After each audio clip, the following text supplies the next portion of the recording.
This is today's meal. It is tilapia, and it's going to be good.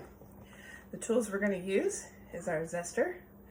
It's a microplane zester, so you can zest. You could do garlic if you wanted to have some shredded garlic on here, zested garlic, but we're going to zest an orange, so I love it. These are our glass measuring bowls. They are perfect. They come in 3 different sizes. So this is a small, medium, and large. So I love them for this purpose. If you're going to cook with your kids, it's really awesome because you can put the ingredients and they can help you dump and pour. So it's really cool. We're also going to be making some orzo pasta. So we're going to have to drain it in our fine mesh strainer. So this is a great tool. Also love it. It'll help you make your almond milks and cheese if you're going to use it for cheesecloth. So it's really cool. We're going to be using our manual food chopper to chop the sliced almond into little bits. I love it. Get your aggression out. We'll be using a couple of different cutting boards. I'm going to use the small one with the chopper so that I don't crack my countertop with my anger. And then we also have flexible cutting mats, which are great. So they come in pack of three different designs on them, which my husband really likes because, you know, if you're going to be precise, you can have exact measurements of what you need. But also it shows you different handy tips on how big something is or how much it could weigh based on the size of your thumb or the palm of your hand, which is great. And there's a couple other designs that give you kitchen tips. It's great. They come in the large and the small, both with a serving of 3. We will also be using our Pampered Chef cookware and our non-stick and stainless steel frying pan. I love this. I have the wok and this, and they are the most used in our kitchen, sometimes twice a day between lunch or breakfast, lunch, and dinner. Also going to be using our large bar pan. This comes in a couple of different sizes as well. It's not only for baking, but we cook, I don't know, tater tots. We're going to put the fish on it today. But once it's seasoned, it's really beautiful. So you can tell that this one is fairly new because we decided to drop one and break the corner off. So I had to buy a new one. But the great thing is that with the corner off, you could still use the rest of the bar pan. So if you're going to use liquids, you obviously need all 4 corners. But in our case, we're not. So it's awesome. And then we are going to use our Easy Read thermometer. This is one of the coolest new things that they came out with in the fall. You turn it on, and you can put it in, and it'll immediately tell you what the temperature is. It's really cool. You can also add the probe and plug it into your turkey and magnet it onto the side of your stove, and you'll never have to open your oven up to see what the temperature is. So that's really cool. All right, we're obviously going to be using our knives. We're going to be chopping with our Santoku knife. This is a 5-inch Santoku forged steel knife. I think this one is still on back order, so you're going to have to wait a little bit if this is the knife you want, but why not host a party? You can get it when it's back in the market. This is our chef's knife. Absolutely adore it. We did a hibachi at our house on Sunday, and my husband was able to cut the steak and chicken just like the professional chefs do, so it's really cool. So this is our forged steel. We also have the plastic coated knives, which I can't, let's see, here's one. This is our plastic coated chef's knife. So this is really good for a beginner. It's lighter weight, and this has a nice heft to it. So if you're used to cutting and chopping and want something more formal, I guess this would be the good cookware to have. If you're a beginner or if you need a set of knives for your camper, this would be it. So they come in all kinds of sizes, just like the regular forged steel knives come in as well. All right, so that is the tools that we're going to use. What I'm going to do is I'm going to video watching me cut some items. All right. So I forgot to mention that we're going to be using the garlic press, which is also phenomenal. The garlic that we get came with this kit is already pre-skinned, but if you didn't, you would put it in here and it would skin it. So there's no reason to get garlic smell all over your hands. But you're gonna go ahead and mince it. Unless you like garlic smell. That's right, unless you like garlic smell. Perfect. Gonna mince it into the bowl. And then it comes with this handy dandy tool, which is really great. It's got holes in it, and then it also has a little scraper. Boop, boop, boop. There you go. It makes noise too. And then when it's time to clean, go ahead and open it. You just pop these puppies in there when you're in the sink, and first you have to get it at the right angle, and it goes ahead. Oops, I'm not on the screen. So you pop it in there, and it pushes out the other side. So it's really easy to clean.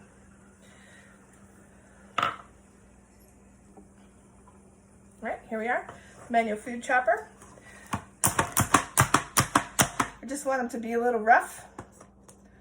All right, see how easy that was? And Justin got some anger out. It comes apart for easy dishwasher cleaning as well. You open it up and pop that puppy in the dishwasher, and all three parts go right in there. So it's uber easy. And you can chop all kinds of things. Vegetables, onions, sausages. It's really great. All right, here we go. He's using the microplane zester to, oh my goodness, doesn't that smell great?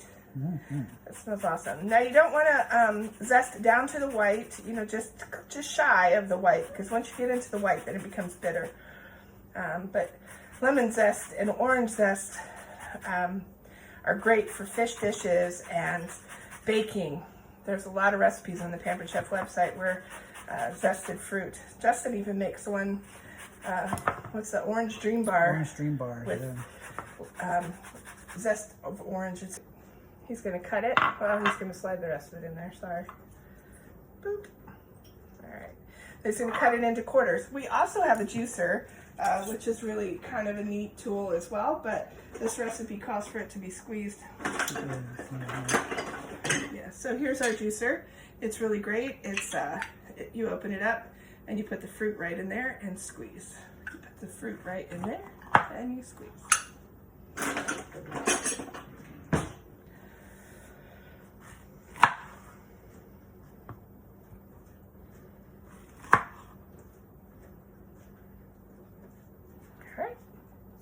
Now this lemon smells so good. All right, so these are our salad choppers. Now this is probably the first time that these have ever been used for salad. Because typically, what do we cut with them, Justin? Chicken. Yes, chicken. So done, you know, fully cooked chicken. You just put it in there, show them the blades. It's really neat because they have the double set of, I'm not gonna put my finger anywhere near there because I don't trust him. It's got the double set of blades, which is really great, and it just comes down on it. So remember, with kale, you need to cut out all of the stems because that's bulky. Another tip we learned, if you're going to use kale as a salad, you want to bathe it in a little bit of olive oil or dressing and massage it for a second or two because it's a tough leaf and you want it to break down a little bit. But we're going to cook with this, so we don't need to massage it with oil. Okay? All right, so we patted the tilapia dry, because that's important because we're going to coat it. And you don't want it to be so wet that the stuff just slides right off of it. So you pat it dry. He's using our sentuku knife, now the chef knife, slide. The chef knife to have it. I think you should do it one more time across that way so they're smaller bites, just because that's how I like it. And then just do that one more time.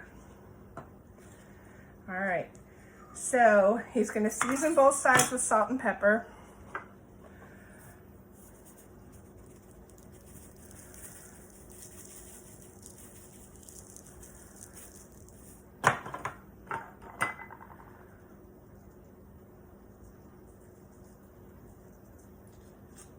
You want to make sure you season anything that you're going to pan fry or deep fry before you add your other seasoning, you know, the coating, because it helps to keep the flavor inside.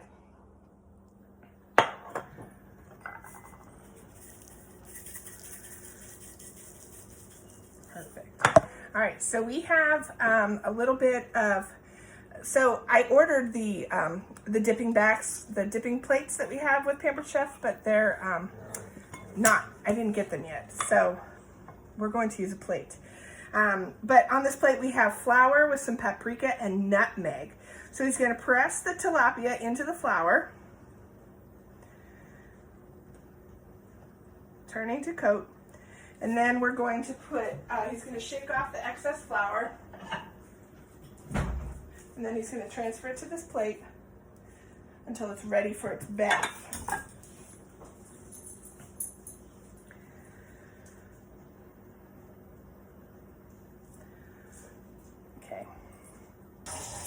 Okay, here they all are ready to go. So now we're, my dogs are wrestling. I apologize. It seems like what they do right before dinner time. So we're going to put the tilapia into the fry pan. Remember, it is the stainless steel non-stick fry pan, which is awesome. It provides even heat and non-stick, which is great. So we added some oil to that, and we're going to let it sear 3 minutes on each side until the tilapia is fully cooked. Okay, so here we go. I think it's hot.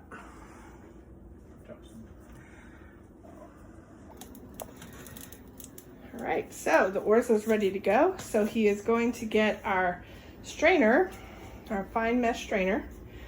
He's going to drain the orzo. Because orzo is so small, if you had a regular colander, guess what?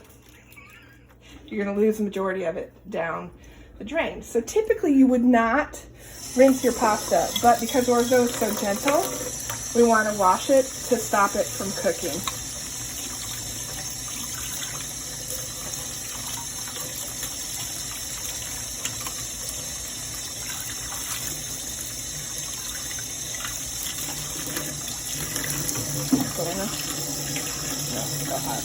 Because I'm hot water. Look at that. All right. And once he's done, he's going to drop it back in the pan.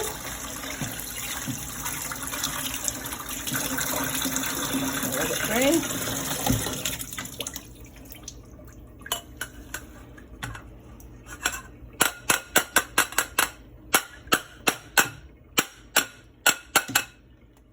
All right. And there it is. All right, here he goes. He's adding the breaded, lightly breaded tilapia to the pan.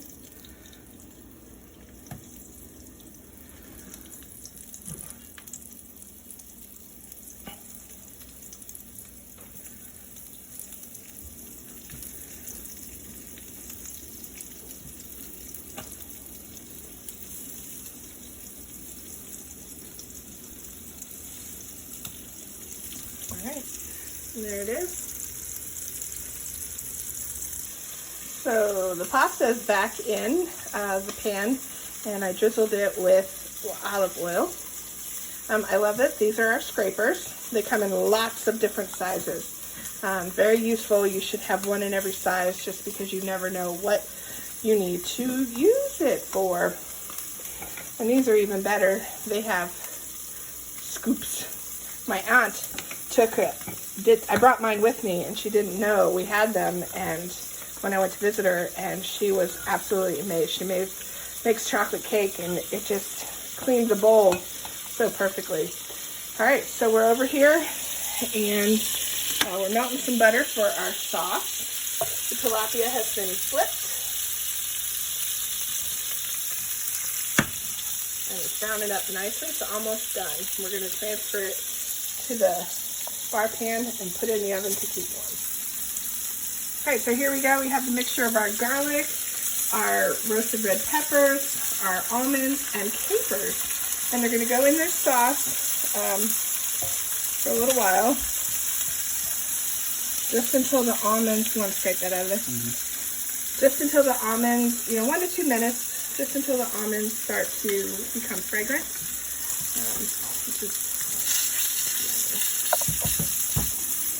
Justin is using our instant read thermometer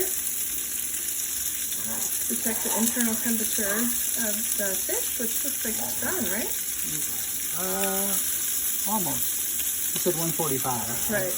That one's 130. Oh, I can't see it from here. So, all right. The thin ones are definitely ready.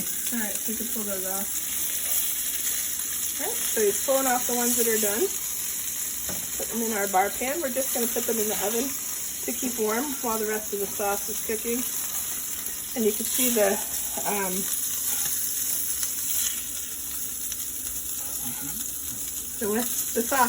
sauce is cooking. I don't know what's happening to our paper here. It smells so good. The capers are going to give it a nice salty bite, and the lemon will give it a nice acid. Super excited. All right, so Justin's going to add Popcorn. hot kale. Get your hot kale. So dropping the kale into the pan. So, a good tip when you're always cooking with oil is to make sure you have a lid so you can cover it in case there's ever a fire. So we are prepared because all of our frying pans come with lids. So it's perfect. Can you show them the bowls that you had in your hand? So this is our glass mixing bowl. They come in 3 sizes as well. Love them. Everyday use in our house. All right, so now that the kale's been sauteed for a few minutes, we're going to add the orzo and some salt and pepper to taste. And then, my friends, we're almost ready to eat. Home cooked meal in less than 20 minutes. It's amazing. Listen to those sounds. All right, so to our Meunière sauce, we're going to add the lemon zest. You see it or not? No. Oh! Where is it? It's right by that caper. All right, my friends, look at that plate. And look at that plate. I would say we were pretty successful. Well done, sailor.